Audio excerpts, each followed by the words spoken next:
and when it is coming back, it is shown with red arrows, so it is moving on this side. Next slide. Sometimes you read in the newspapers that there is a casualty that some people, when they visited the coast, they were drawn due to high waves or due to some reasons. Basically, it is red current which caused them to drown, because when waves are approaching to the beach or coast directly without making any angle, then water tries to keep pile up near the shore, and since there is no way that it can keep on piling, so it tries to rush back with high velocity. If anyone who is caught in this area, he will go back into the sea, and if he is cautious, he has kept his mind, then he will try to move along the coast and he will save himself. But if he has lost all his senses, then he will lose his life. Next slide. So you can see that this type of how much time is left? 5 minutes. 5 minutes, okay. So how water is moving as a result of red currents. Next slide, please.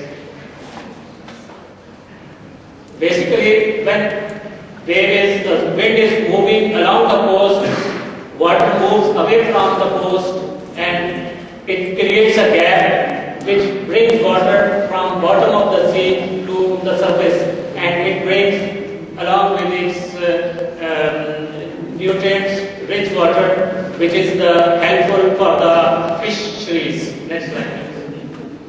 So physical properties of the seawater are temperature, in situ or potential temperature. Basically, there is a difference between in situ and potential temperature. In situ is that temperature which is recorded at that place. For example, if we are recording the temperature or salinity at 200 or 2000 meter deep water at that place, this is in situ.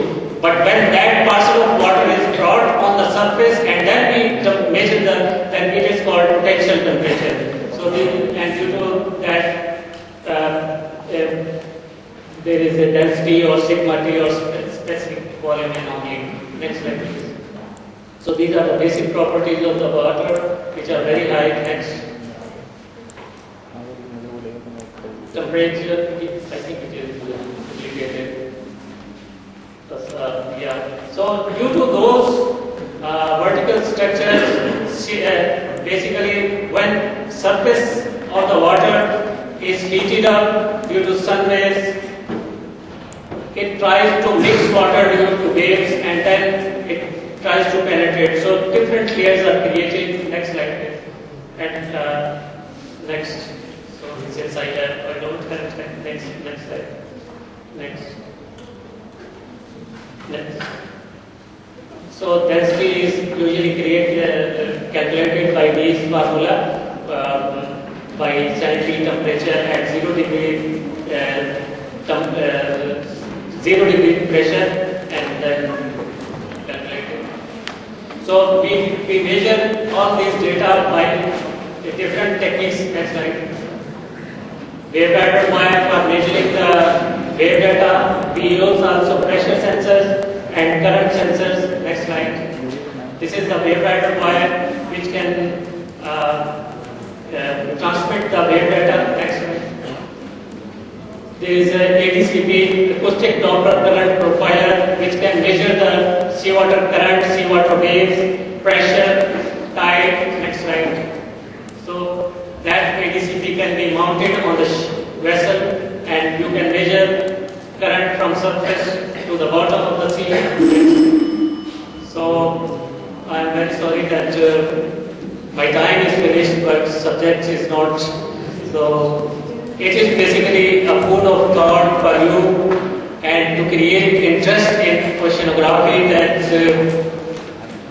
people are available in Pakistan, in Karachi, so you can take their help, and if you want to study this field, you can contact me. There are two professors here available.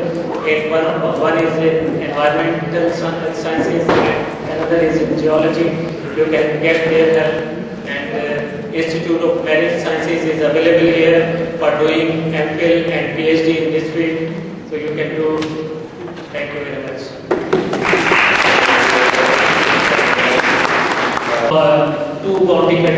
Two boundary values. One was Divarka, which is India. There is a tidal observatory, and other is Ormara. In Ormara, we also measured tidal observation. So I took that. That you got the tidal height data available.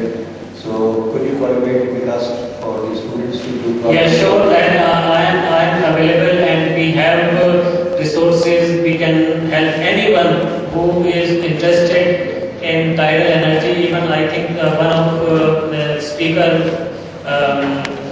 from Bangalore University, I think he is presenting his presentation on wave energy.